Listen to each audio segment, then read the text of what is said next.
Good morning. How are you guys? Yes, the day is so wonderful. This morning, guys, I welcome you to my YouTube channel. It's your sister Rosaliz once again here. And feel welcomed, feel comfortable, feel spirit free. Guys, today I want to talk about a topic that has kept me wondering. It has been disturbing my mind. How we, or some of us, we push those who trust in us, those who look upon us, those who look at us as their role models, or those who look at us as people whom they can run to whenever they need a piece of advice. And sometimes we push them so hard. Some of us we do it knowingly, some we do it unknowingly, some it is just ignorance or I don't care kind of attitude. This has made our nieces, our sisters, our brothers, our friends who looked unto us to go astray. We push them so hard. We don't give them what they deserve. We don't tell them the truth. We don't tell them what the life is, even though there is no one who has the manual in this life or how to handle life. But at least you know some ABCD. You can tell someone. Then he or she can pick from there. For example, I saw an article, not really an article, I saw somewhere in YouTube where the lady was saying that her mom pushed her to prostitution. How? Because her mom wanted money and she introduced her into prostitution. She would bring her different men in the house while she was only 12, 13. And when she tried to ask her mom why that, because she was still young, and at some point her mom discontinued her schooling. She said you should not go to school because we need money for your younger siblings, so you have to work. And the work which she was introduced to was this prostitution. So this man would come and give her mom money and they go with her as early as that age. To a certain extent, her mom told her, when she said no to this, when she was 15 now, and she told her mom, now I'm not going to continue with this kind of life. But her mom told her, you have nothing. I mean, you are nothing for me. If you can't give me money, you can't. I don't care how you are going to get money, but all I need is money. And at some point this young girl lost hope, and she decided to throw herself into alcohol and everything because she lacked guidance. The one person she trusted who could have directed her, who could advise her, who could have counseled her, was her mom. And this is the person who has thrown her under the bus. And this lady was saying that she hated her life, she hated her mother, she hated everything around her because of the kind of life she was introduced to. Sometimes we push others too hard. Me give you a short story of mine. There was a time I was working as a shopkeeper in Roysambo. It was not a shop, but at the same time it was not a supermarket. We can call it a mini supermarket, where we only sold hizi masukari, mkate, and yani daily things the things we use daily for breakfast, yani unga, vitu zingine kama hizo. It was not a big shop, and it was just a mini shop. So I was staying with this family because the kind of salary I was being paid, I couldn't afford to be going daily to the shop in Roysambo and come back to Thika daily. So I decided to be staying here in this family for 2 weeks. Then I go home over the weekend. Then I come back. When I came in this family, there was a house help. So yes, the mother of this family or the mother of the home told me it was a kind of there was a way we linked with this mother, and she really trusted me. I don't know how. She really trusted me. And at some point, she explained to me the kind of a husband she was living with. And even me now, after staying with them for a while, I started noticing there was something missing in this family. But it was none of my business. Me, I used to work. Then I used to stay with them. I worked there for 6 months. So at a certain point, this Baba, Baba used to have affairs with the house help, which I knew. But I didn't tell the mother because that was not part of my job. My job was in the shop. So this mama also knew the father or the husband has affairs with the house help because that has been his trend ever since. Anytime she brings a new house help, the father has to have affairs with them. So she knew, and this lady works in one of the most, we can say, the most respected organizations here in Kenya. I won't mention the name. So, and the husband was not working. The husband was a house husband. So the lady was footing every bill in this house. It was for the lady. School, food, and they had only 2 kids.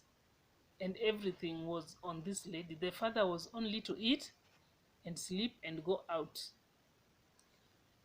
So there comes a time when this Baba thought that this lady usually tells me all her secrets. But as far as I was concerned, this lady was one of the most faithful ladies I've ever come across. According to me, I never shook this lady was having affairs because she never told me. At the same time, she was this kind of respected kind of a person. But the husband used to doubt it so much. So there was a time the lady, her sister, who is married abroad, was coming to Kenya with her family. So she decided to go and pick her sister and her family from the airport and take them to their home in South Sea, then come back in Roysambu without, for apparent reason. I don't know the reason. Maybe they were not in talking terms or something. The lady didn't tell the husband that she was going out and she will be late. That day the house help went out for she was having her weekend off. So I was the one in the house. After closing in the evening, I came in the house. So at around 11 p.m., this mother was not yet there. This Baba came in the bedroom. We used to share the bedroom with the house help, but now the house help was not there. So I was alone. The Baba came in the bedroom only with the towel, and he asked me, where's my wife? And I was like, your wife? Me? How do you ask me about your wife? You have a phone. Why don't you call her and ask her her whereabouts? Why should you ask me? And she was like, you always know the secrets of my wife. You always know how she handles herself. You always, I mean, you are always intact. So today I want you to tell me the behaviors or the mischiefs of my wife. And I was like, oh my dear, me, I don't know. All I know, she went to pick her sister from the airport. And this Baba was only having a towel around his waist. And according to me, I freaked out and I was like, now my life is in danger here. How can I escape, or how can I handle this situation? The mother is not there. The lady, the house help is not there. Only me and the kids. So while you were continuing to argue with this Baba about the wife and everything, and he was like, today you are going to tell me the secrets that you know about my wife. While we were continuing to argue, Is I can say it was God. It was God. The mother came. We only had the hooting. We call them hooting, and the lights of the car outside. And the watchman ran to open the gate, and the man ran back to their bedroom. So the mother came, and she only came and direct to sleep. Maybe she didn't shower. I can't even remember. And she went to sleep. It was on a Saturday. So on a Sunday, when I woke up in the morning, I was terrified. I was shocked. I was like, how can this man have guts to come in my bedroom with only towel on his waist to ask me about the wife? What do I know about the wife? Secondly, this man has been hitting on me. I have all the text messages he has been sending me, but I didn't respond because the woman already told me the kind of a husband he was. So I told this man, I don't know about your wife.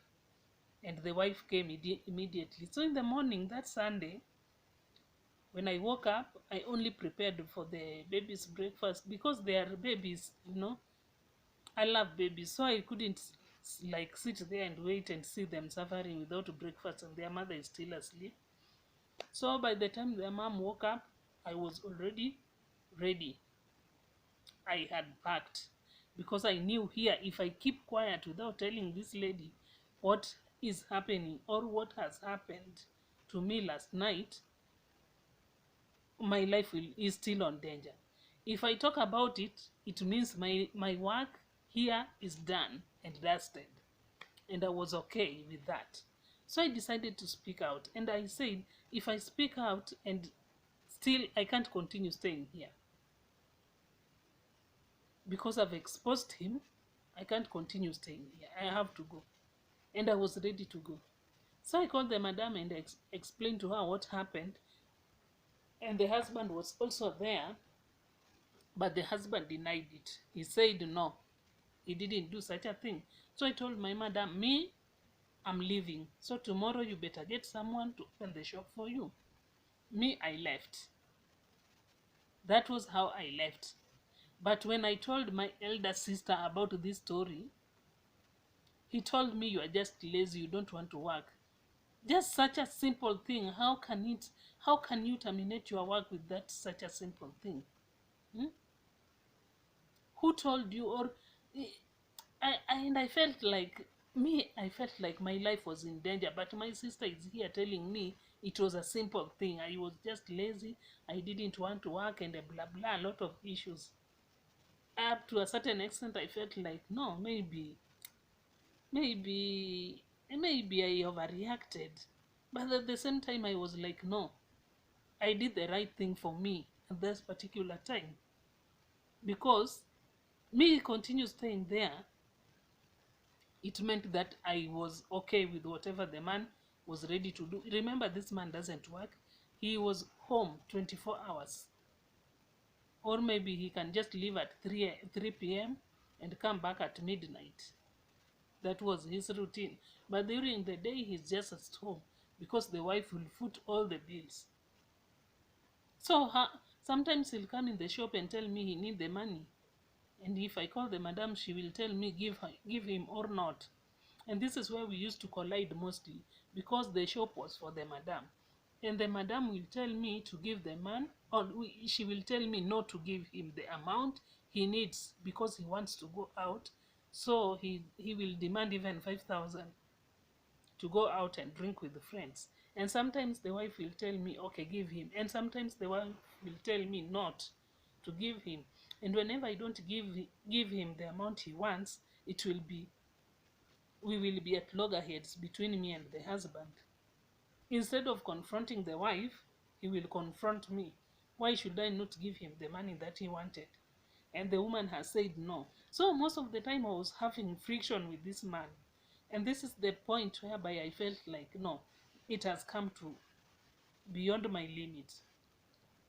If I continue to stay here, it won't be business as usual. So I decided to leave that work. But you see, the person I went to tell is like the someone I trusted. Someone I was expecting to direct me is the one who is telling me that was just nonsense. It was just a petty issue. Hmm? To a certain extent, I felt like maybe it was petty, but on the other hand, no. I felt like no, it was serious. So, guys, sometimes we find ourselves at a crossroad, and we look at someone whom we can trust, whom we can tell our, who can direct us. But this is the person who will crush you even more. This is the person who will even mislead you even the more. Guys, tell me, have you ever been in such a situation whereby you find yourself until you are doubting yourself, maybe whatever you did was wrong, and according to you, or according to the situation, that was the best option that you could ever did, but the person whom you expect to protect you is the person crucifying you. Have you ever found yourself in such a situation? At the same time, my people, we should be very, very careful on how we handle people around us. We should be very careful on how we handle our young sisters, our young brothers, our friends, or someone who comes to you for a piece of advice. Just be careful on how you advise them. It will cost you nothing, but again, it will cost them everything. Just your advice can mislead or lead this person into eternal lifestyle. And remember, whatever you do today will live with them forever. So, my guys, tell me what is your opinion. Tell me, have you ever found yourself in such a situation, and how did you handle it? And until next time, this is Sister Rosalind's. Bye.